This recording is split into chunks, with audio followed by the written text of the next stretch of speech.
राजू चाचा टीवी। काला साया।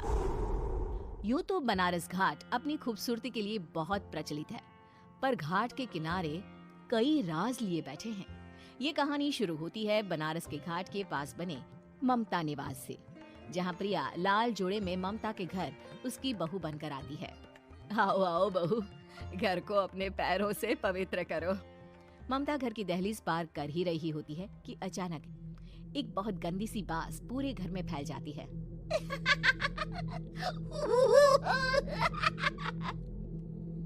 ये बदबू और ये आवाजें, ये कौन हंस रहा है माँ? अब ये पड़ोसी ना हमारे थोड़े अलग से है। कहाँ हम शाकाहारी और ये मांस मच्छी खाने वाले।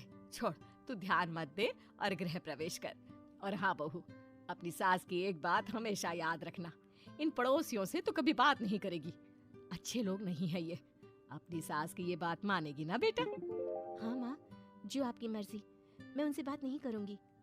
अगले दिन प्रिया अपनी पहली रसोई बनाने रसोई घर में जाती है। ये छोकी बात तो नाक में जा रही है। एक काम करती हूँ, खिड़की खोल देती हूँ। प्रिया खिड़की खोलने जाती है। इतने चाले, लगता है इस खिड़की को कभी खोला ही नहीं गया। पर ऐसा क्यों? ओह, नॉन वेज की स्मेल आती होगी ना। 2 मिनट के लिए खोल लेती हूँ, फिर बंद कर दूंगी। प्रिया खिड़की खोलती है। खिड़की खोलते ही उसकी नजर सामने वाले घर की खिड़की पर पड़ती है, जहाँ एक लड़की खड़ी होती है। हाथों में मेहंदी, लाल रंग की साड़ी, बिल्कुल सजी धजी, मानो प्रिया की तरह ही वो भी नई नवेली बहू हो। वो प्रिया को देखकर मुस्कुराती है। हे भगवान, माँ ने तो इनसे बात करने को मना किया था। प्रिया फौरन ही खिड़की बंद कर देती है और तवे पर चढ़े रोटी की ओर देखने लगती है, पर वहाँ रोटी न होकर मछली पड़ी होती है। ये क्या? पहली ही रसोई में इतनी बड़ी गलती! हे भगवान, अब मैं क्या करूं? प्रिया बहुत डर जाती है और फौरन रसोई की सफाई करने और फिर सभी के लिए खाना बनाने लग जाती है। जब वो सबको खाना परोसती है, सब तो ठीक है, मैं बेकार में चिंता कर रही थी। हे भगवान, ऐसे ही बस अपनी कृपा बनाए रखना। रात के वक्त जब सब सो रहे होते हैं, तब प्रिया को पायल की आवाज सुनाई देती है, जिससे उसकी आंख खुल जाती है। ये पायल की आवाज कहाँ से आ रही है? प्रिया उठकर उस आवाज के पीछे छत की सीढ़ियों तक जाती है। तभी उसे बच्चे के रोने की आवाज आती है। प्रिया छत पर जाती है तो क्या देखती है? वही लाल साड़ी वाली लड़की अपनी गोद में एक नवजात बच्चे को घुमा घुमा कर सुला रही है। तभी प्रिया की नजर उसके पेट पर पड़ती है। ओह गॉड, ये तो प्रेग्नेंट भी है। सुनिए, बच्चा सो नहीं रहा है क्या? मैं कुछ मदद करूं?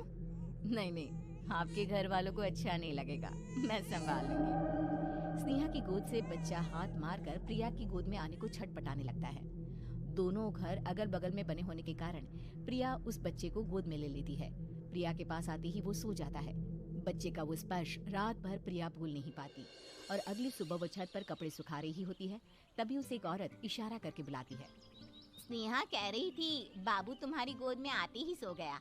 मैं गौरी, स्नेहा की माँ हूँ। बहू, घर आना, बाबू को खिला भी लेना। शाम को जब घर पर कोई नहीं रहता, बच्चे से मिलने के लिए प्रिया छिपकर अपनी पड़ोसन के घर चली जाती है और कुछ देर बच्चे को खिलाकर वापस लौट आती है। इसके कुछ दिन बाद ही प्रिया को पता चलता है कि वो माँ बनने वाली है। ममता की खुशी का ठिकाना नहीं रहता। माँ जी, पता नहीं क्यों उल्टी आ रही है। प्रिया भागती हुई वॉशरूम में जाती है तो हरे और लाल रंग की उल्टी करती है। उस उल्टी में से कीड़े निकलते हैं। ये क्या? खून और ये कीड़े! माँ! माँ! प्रिया की आवाज सुनकर ममता दौड़ कर आती है, पर बेसिन में कुछ नहीं होता। प्रिया हक्की बक्की रह जाती है। ये सब क्या हो रहा है? प्रिया घबरा जाती है और अपने कमरे में जाकर सो जाती है। डर के कारण वो इतनी थक जाती है कि उसकी आंख लग जाती है। तब उसे ऐसा लगता है उसके पेट पर मानो कोई बैठा हुआ हो। कौन हो? प्रिया के पेट पर एक 5 महीने की बच्ची बैठी हुई थी, जो बुरी तरह जली हुई थी। माँ, तुम ही मुझे लाई ना अपने पेट में?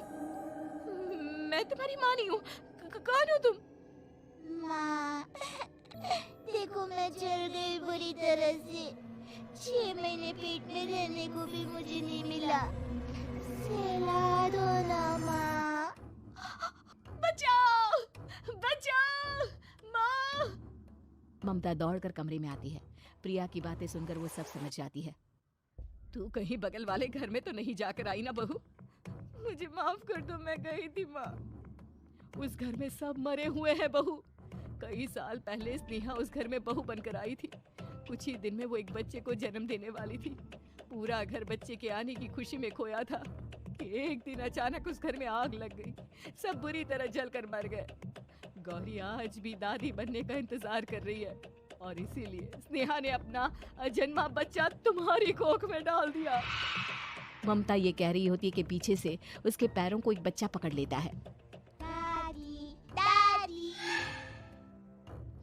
माँ, स्नेहा की गोद में यही बच्चा था। ये बच्चा कौन है फिर? तेरी मौत है। तेरी भी दादी। जिस चीज का ममता को डर था वही हो गया। ममता निवास के ऊपर मौत ने चादर बिछा दी थी। प्रिया का पेट ऐसे बढ़ जाता है मानो 9 महीने का हो। 2 हाथ उसके पेट से बाहर निकलते हैं। बहू, संतोष को फोन कर, किसी पंडित जी को बुला बहू। प्रिया का पति भागता हुआ घर आता है। ये तो होना ही था माँ। तेरा पाप तेरे सामने आ गया तो तू सह नहीं पा रही है। स्नेहा घर में आग लगी नहीं थी, माँ ने लगाई थी प्रॉपर्टी की लालच में। और वो बच्चा मेरी पहली पत्नी का बच्चा है, मेरा बेटा, जो कि उस आग की चपेट का शिकार हो गया था। मैंने तुमसे ये सब माँ के कहने पर छुपाया था। मुझे माफ कर दो प्रिया। तुम अगर चाहो तो यहाँ से जा सकती हो। मैं तुम्हें किसी भी बंधन में रखना नहीं चाहता। मेरी शादी हुई है आपसे, मैं आपको छोड़ नहीं सकती, पर उससे पहले हमें स्नेहा, उसकी माँ और बच्चे की आत्मा की शांति करवानी होगी। संतोष और ममता गौरी के घर जाते हैं। अंदर सब कुछ जला हुआ होता है। जमीन पर जली हुई लाशें बिखरी हुई थी। ममता रो रो कर अपनी करने की माफी गौरी से मांगती है। प्रिया स्नेहा के घर वालों का अंतिम संस्कार करवा देती है और ममता निवास फिर से आत्माओं के साए से